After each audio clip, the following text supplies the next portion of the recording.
Thanks to HelloFresh for sponsoring this episode of Future Hindsight.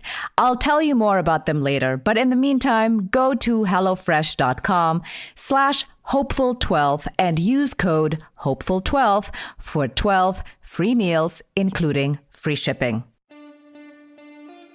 To me, implicit immunity means that based on your status in our society, you're going to be given a pass and a lot of second chances and third chances, and in some cases, infinite chances, even if you violate white-collar criminal laws. And when someone of that status ends up getting prosecuted and put in jail, they end up going to a kind of club fed, a minimum security prison camp. People often emerge from prison and they can rehabilitate themselves. Sometimes they get full presidential pardons after, and they certainly have a lot of money often. Welcome to Future Hindsight, a civic engagement podcast. I'm your host, Mila Atmos. Our guest is Jennifer Taub, the author of Big Dirty Money, The Shocking Injustice and Unseen Cost of White-Collar Crime, which examines who gets a pass for committing such crimes, what the actual consequences are to our society, and how we can hold the perpetrators accountable. To start, I thought we'd begin with the basics and ask, what exactly is white-collar crime? I love so much, Mila, that you're calling that the basics because it's incredibly fraught. But let's start with the most simple definition, which was offered by the sociologist who coined the term. So Edwin Sutherland defined white-collar crime to be offenses committed by somebody of respectability and high social status in the course of their occupation. And by that, he was leading with status, really the wealthy and well-connected, or to business organizations, and then crimes committed in the course of their work. In what way is it fraught? Because people don't agree with this definition. How would you say we understand it today in popular media? Sure. And the reason why the definition is fraught, and it's changed since 1939, is because, he coined this term, Sutherland did, and a decade later he wrote a book. And within months of his writing a book called White-Collar Crime, he unfortunately passed away. So he didn't get to control his legacy. In his book, he focused mostly on corporate crime. So again, really economic crimes of the powerful. After he passed away, things shifted to where we tend to define white-collar crime by the nature of the offense instead of the status of the offender. So we often today define white-collar crime as those offenses that are centered in fraud, cheating or misleading somebody so they part with their money, or things involving hiding money like money laundering or tax fraud or tax evasion. Other crimes are related to things like adulterating food or misbranding drugs and pharmaceuticals or environmental crime. But, again, it's very crime focused as opposed to person focused. If you think about white-collar crime and you ask an ordinary person, what is white-collar crime? They think often wealthy white people, wealthy white men doing things like embezzlement or insider trading. And most people would associate it with, in the first instance, as being nonviolent economic crimes. But when you look at people who are victims, often have the equivalent of violence, equivalent of physical harm. And one example can be if you were one of the millions of families who lost their home in the foreclosure crisis, who were victims of a fraudulent lending scheme or victims more broadly of this financial crisis that was resulting from these toxic mortgage-backed securities, all of it steeped in fraud. If you were someone like that, losing your home, being forcefully evicted by a sheriff is pretty violent, I have to say. Yeah, totally agree. Let's talk about the victims, because this is another myth, of course, that white-collar crime has no victims, but nothing could be further from the truth. Maybe the best example in terms of us understanding it and feeling it is the OxyContin story of Purdue Pharma and the Sackler family and the true victims of addiction. It is astonishing to me how we had the equivalent of a major drug bust, and yet none of the heavy duty dealers are going to face any criminal consequences. And when I say that, I'm referring to Purdue Pharma, the company that manufactured OxyContin, a highly addictive opioid, and the owners of that, a branch of the Sackler family. Purdue Pharma first launched their OxyContin product back in the 90s, and they pleaded guilty. In May of 2007, the company itself entered a guilty plea, a felony, because they had admitted to misbranding OxyContin almost since it was launched. They agreed at the time to pay $600 million. They were participating in misleading doctors who maybe were not trained in addiction to prescribe this highly addictive drug to people who shouldn't have gotten it. It should have only been for end-of-life care or for people who were in incredible cancer pain. It was not meant if you had just gotten a tooth pulled at the dentist. And they claimed falsely that it was less addictive because there was a time release of the opioids involved. And so literally, right after entering into that plea, before any time passed, they began this illegal scheme again. And the reason why I know this is right at the end of Bill Barr's reign over the Department of Justice, Purdue Pharma again pleaded guilty. And this time, it was even a bigger scheme. They pleaded guilty to cover their activity from May of 2007 through at least March of 2017. And it was a multi-billion-dollar criminal conspiracy.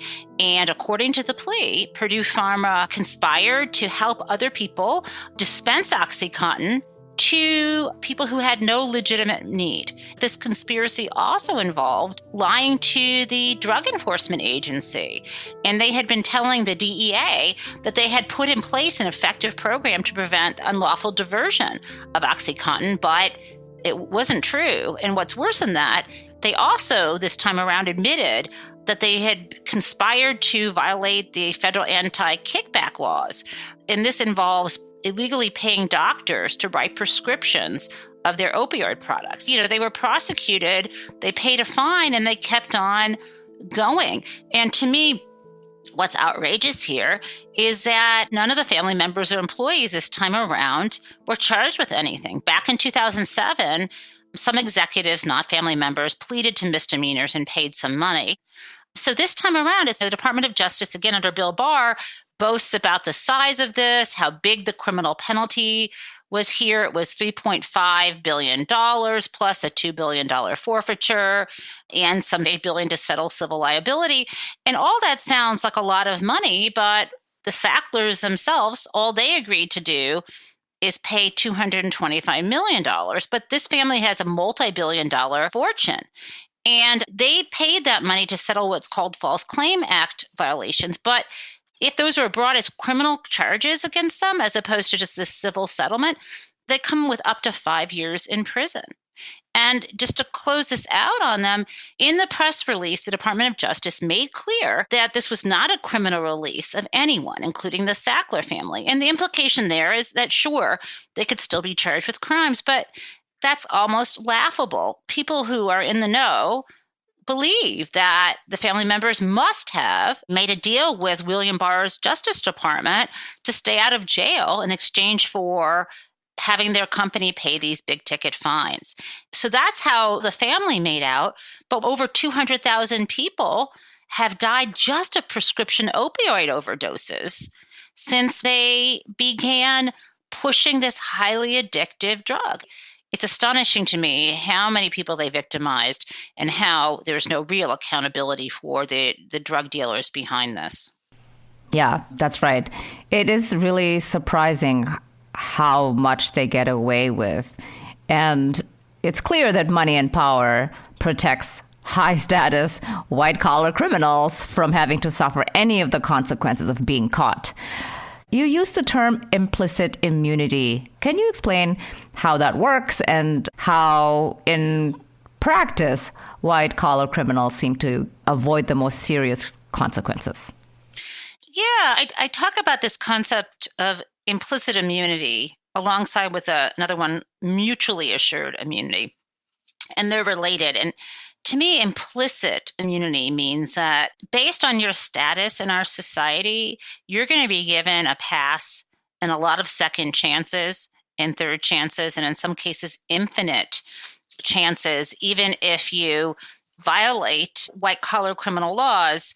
And when someone of that status ends up getting prosecuted and put in jail, they end up going to a kind of club fed, a minimum security prison camp.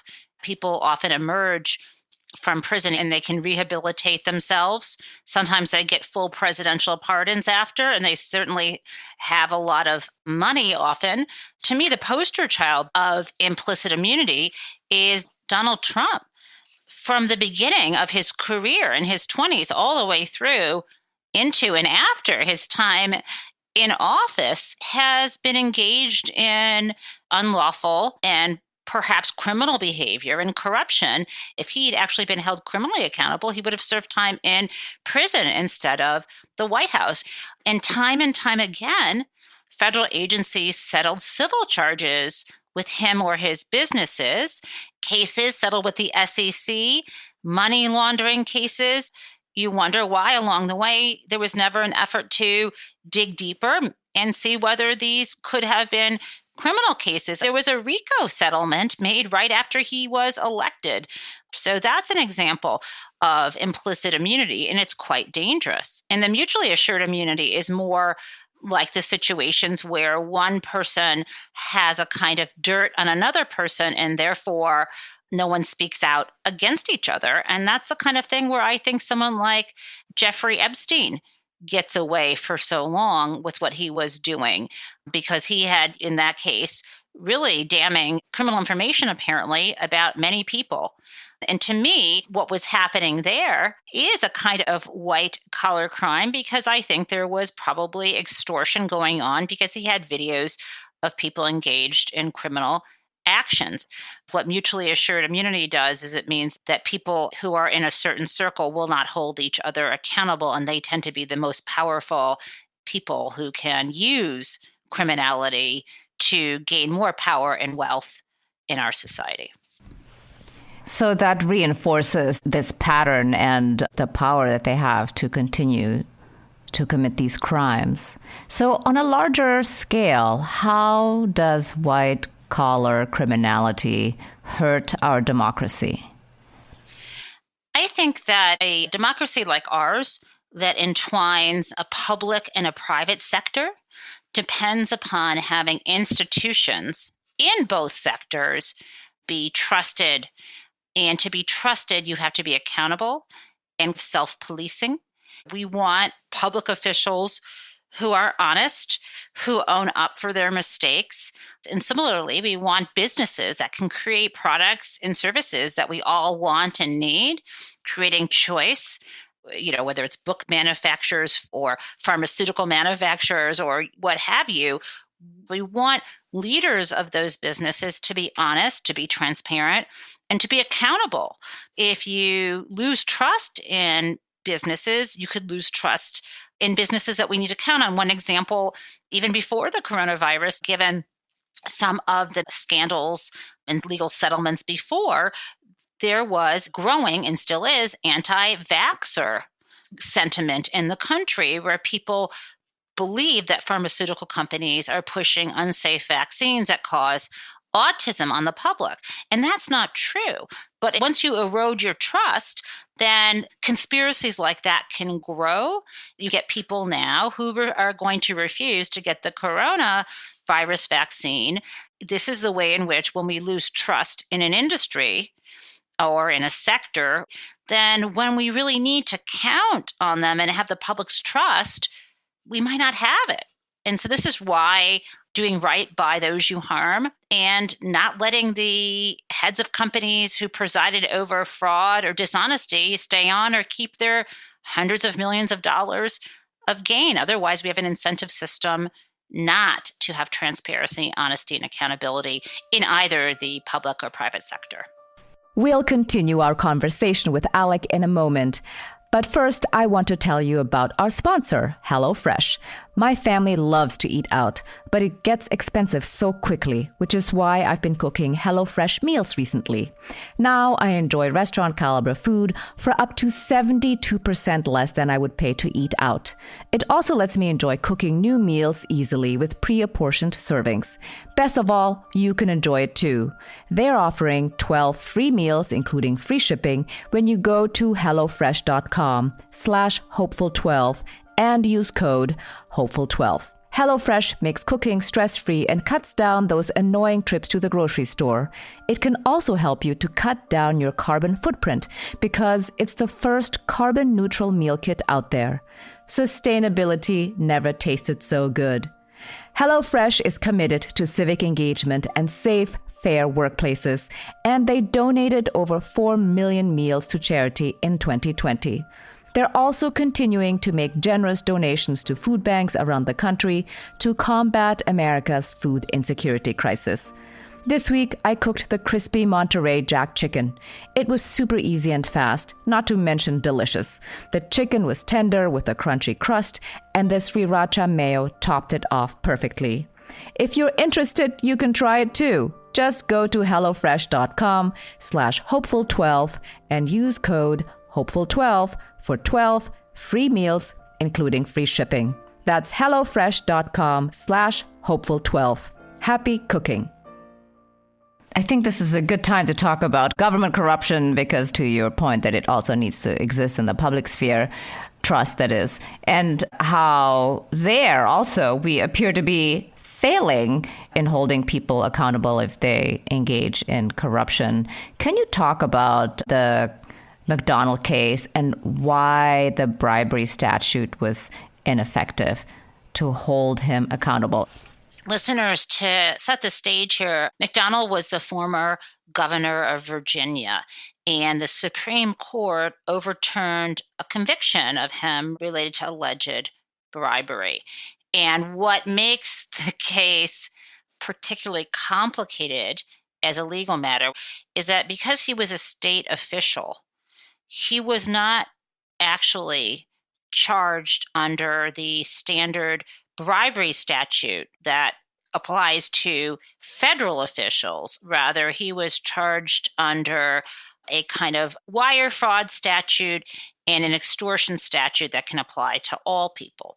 But as part of the lawsuit, his lawyers, and the federal prosecutors agreed that for purposes of this case, they were going to point to that federal bribery statute that applies to federal officials as well.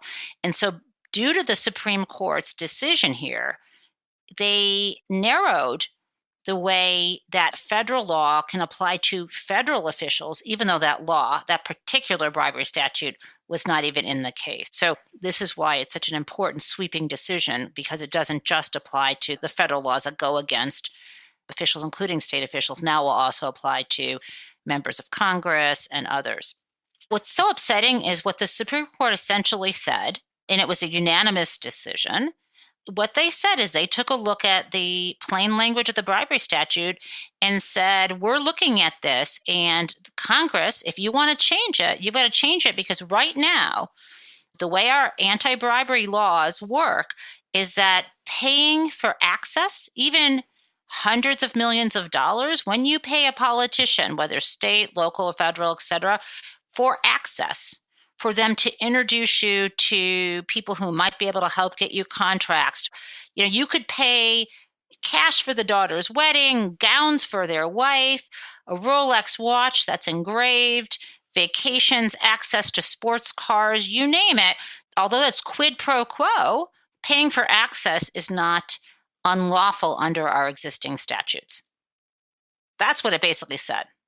And the reason why he was acquitted is because he never took an official act under the meaning of the statute. So he did not sign legislation or veto legislation or take anything or make a particular official decision to help the guy who was giving him all of these gifts. And for that reason, it was not a federal crime.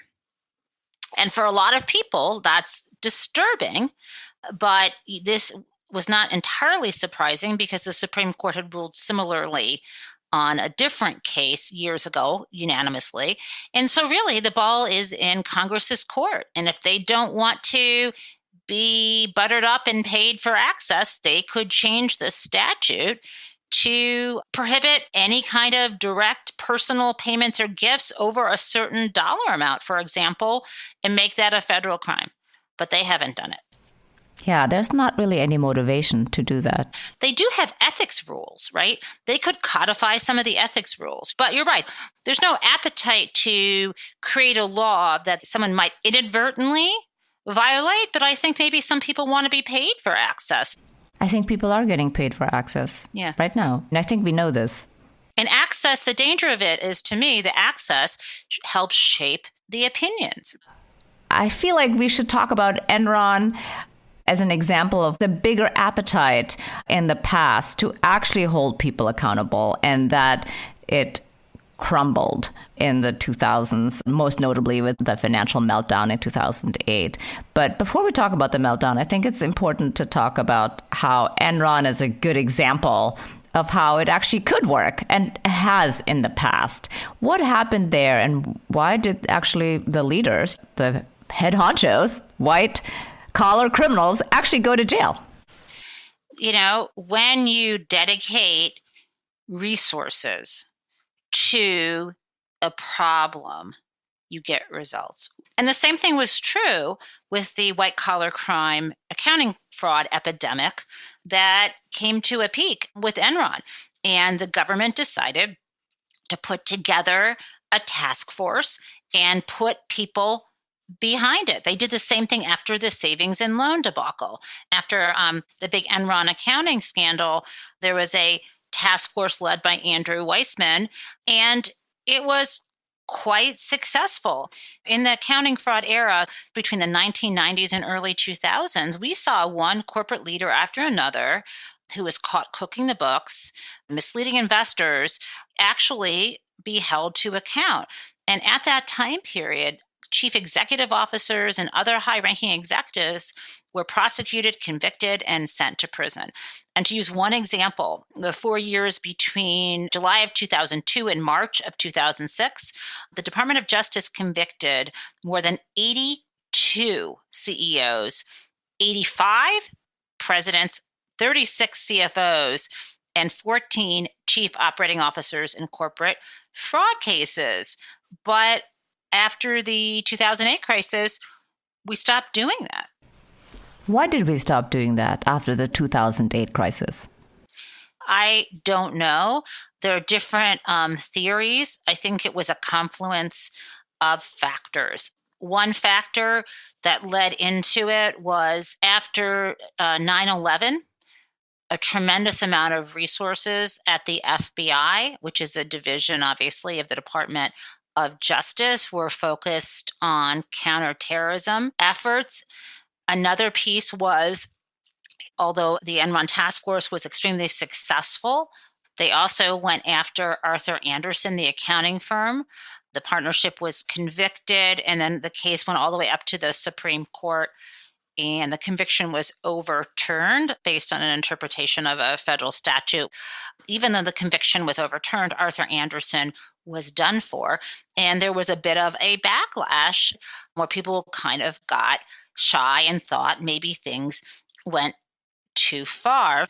And then the third piece of this is something that my friend Jesse Eisinger, who wrote the book The Chicken Shit Club, talks about, which was around the late 90s, the Department of Justice started entering into criminal settlement agreements instead of prosecuting businesses. So they're called deferred prosecution agreements or non-prosecution agreements, where a company will pay a tremendous fine but not technically be written down as having committed a felony. With a deferred prosecution agreement, they have to agree to behave themselves, let's say, for 3 years, have an internal monitor, and if they don't commit any more crimes, then they're never charged. And as settlements started to happen, he believes that people within the Justice Department lost not just the will, but the knowledge and the ability to bring tough cases before grand juries and into courtrooms and win them. So that's part of a theory. It doesn't answer the question as to why executives themselves aren't charged. But sometimes there's a sense that even though it shouldn't happen this way, that if the CEO is allowing for the corporation to enter into a settlement and pay a lot of money, which is going to come out of the shareholders' pockets ultimately, that he is able to avoid prison himself. It's not supposed to happen. That goes against the Department of Justice guidelines. But look around. What else could have been going on? It's really shocking when I was reading your book and how often this happened, that they got away with it and signed these non-prosecution or deferred prosecution agreements. And the thing that always stood out to me is that in almost all of these instances, they admit to no wrongdoing. And every time I read that in the paper, I think, what is the purpose of this, like from a legal standpoint? Oh, yeah.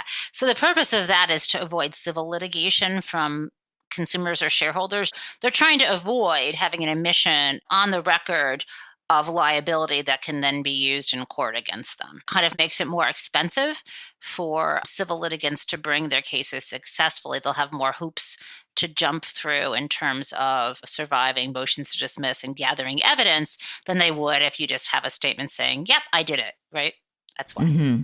Yeah, got it. So let's talk about your proposed fixes. You have 6 of them. So one of the ideas is to give prosecutors better tools. We've already talked about how the anti-bribery tools have been weakened. One area prosecutors need in order to track down money laundering or to prevent money laundering is to stop the use of these things that are called anonymous shell companies that are set up often in Delaware, not just overseas, but here in the US, that are just used as vehicles to hide the illicit proceeds of crime.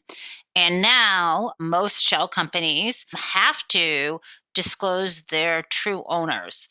And what's interesting is this corporate transparency law was passed as part of this defense bill only because there was a veto override. Trump vetoed this legislation, but Congress overrode his veto. So that's one good thing. And the rest of my suggestions really mostly center around this idea of priorities. The most important thing, I think, is to create a new division within the Department of Justice, now that we have a new attorney general, that is focused on prosecuting, convicting, and incarcerating big money criminals. We need to strengthen laws so that they have the tools they need to do that. And then we also need to better empower whistleblowers, journalists, and victims. One of the most successful ways to catch fraud against the government is this thing called the False Claims Act, and it creates bounty fees for whistleblowers. It allows individual people to sue corporations that are cheating the government. And if the government wants to step in, they can step in. And if they don't, the individual can pursue the case on their own. But if the Department of Justice steps in and gets money in recovery from the fraudster, then the whistleblower themselves gets a piece of that. I go into somewhat of detail about how we should expand that law. And I have other suggestions, but I think the top one is really to put a sign up at the Department of Justice and saying, we're back in business now. We're going to put the brakes on this runaway white-collar crime epidemic. Yeah, that would be a great start. One of the things that we haven't spoken about yet is the magnitude of these white-collar crimes. And it's difficult to ascertain exactly how much it is in terms of dollars. And of course, it's not only dollars, right? Because as we have spoken already, there are also lives lost. But the big impediment to that is that we don't have a national database that can actually collect this. But in terms of your estimation, what is really the magnitude here of white-collar crime that actually we're all paying for in some sense? That's such a good question. I looked in every possibly resource I could, and what I've come up with is that white-collar crime in America, just fraud and embezzlement alone, costs victims anywhere between $300 billion and $800 billion a year. And that number is huge on its own, but let's compare that to street-level property crimes. And that costs only $16 billion. That's a number the FBI tallies up annually. So we have at least $300 billion in just fraud and embezzlement crimes and $16 billion in street property crimes. It just completely eclipses it, and we just don't have a handle on it. Given these gigantic numbers, what can we do to make people change their minds about how they think about white-collar crime? Because right now we're locking up people who are essentially petty thieves, right? But we're not locking up the people who are actually inflicting harm on our society at large. I was thinking about this because I had an instance of identity fraud recently, and the bank realized what it was. And then I said, can you call me back with details? Because I wanted to figure out who to report it to. And here's the thing. I don't even know, and I'm an expert in this area. Should I be reporting this to which banking regulator? Or should I report this to the FBI? Where are they going to put this? If my purse were stolen, I'd report that. But how much money could that possibly be? Whatever your handbag costs and then time it takes to replace your credit card and the money you have in it. But if there's identity fraud or there's some other kind of fraud, we don't report it. And I think that we need to demand that there's a place that we can report this to so it can be tracked. And if people start getting the sense that they have a place to report it to and no one's doing anything about it, I think that could create the energy behind accountability. So as an everyday citizen, what are 2 things I could be doing to help us demand accountability, both from the DOJ towards white-collar criminals, or even maybe just changing the way that we talk about it? Such a good question. I think one thing would be to reach out to members of Congress and say, tighten up the anti-bribery laws because they're not going to root out corruption anymore. And I think the second thing is to decide that you want to speak out, whether it's on Twitter, whether it's to your member of Congress, make a complaint to the Department of Justice, to start making noise in any way we can so that this issue becomes pressing. Every time we speak out about the unfairness here, every time we question why it is that no members of the Sackler family or no big bankers went to jail, every time we say that, it puts more pressure, I believe, on those in power to do the right thing instead of just ignore it. Good advice. So looking into the future, what makes you hopeful? Oh, I love this question. Looking into the future, what makes me hopeful is that we have a new Attorney General, Merrick Garland, and we also have a new Deputy Attorney General, Lisa Monaco. And what you may not know is that Lisa Monaco has a background in white-collar crime enforcement. In particular, she worked as part of the Enron task force, and she wasn't just a minor part. She secured convictions of several executives from the Enron broadband division. She received the Attorney General's Award for Exceptional Service, which is the department's highest award. So with her in that number 2 position under Merrick Garland, if there ever was the skill and the opportunity to crack down on white-collar and corporate crime, we have the right person in that job. Wow, that's tremendous and truly hopeful. Thank you very much for being on Future Hindsight, and congratulations on your book. Thank you, Mila, so much for having me. I was super hopeful after this conversation, but since that recording, a major decision on Purdue Pharma has come out. After more than a year of negotiations, a bankruptcy plan for the company was moved forward by federal judge Robert Drain in New York State.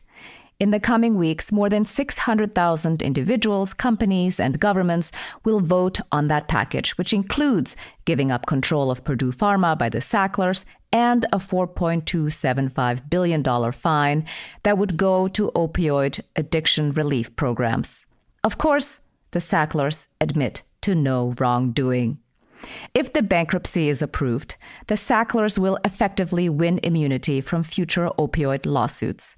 More than 20 attorneys general are criticizing the deal, noting that the Sacklers are improperly piggybacking on their company's bankruptcy, even though they themselves didn't file for bankruptcy. Sounds like the new DOJ is not so different from the old one after all, and again, no one will go to jail. Perhaps the most hopeful part here is that this case has garnered a lot of public attention and outrage. But I'm not holding my breath for a radical turn towards more accountability. Next week, our guest is Alec Karakatsanis, the founder and executive director of Civil Rights Corps.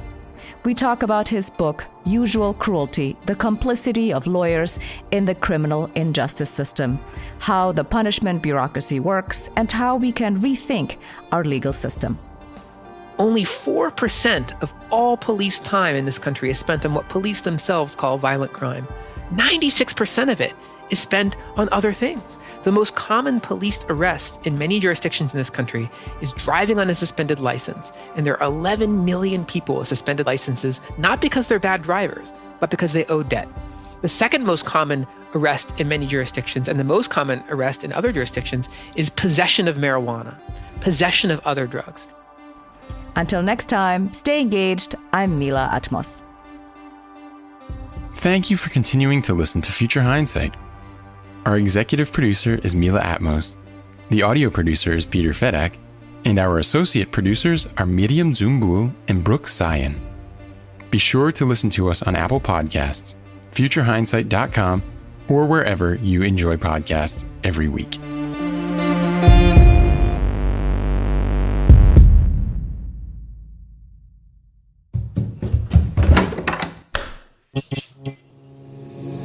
This podcast is part of the Democracy Group.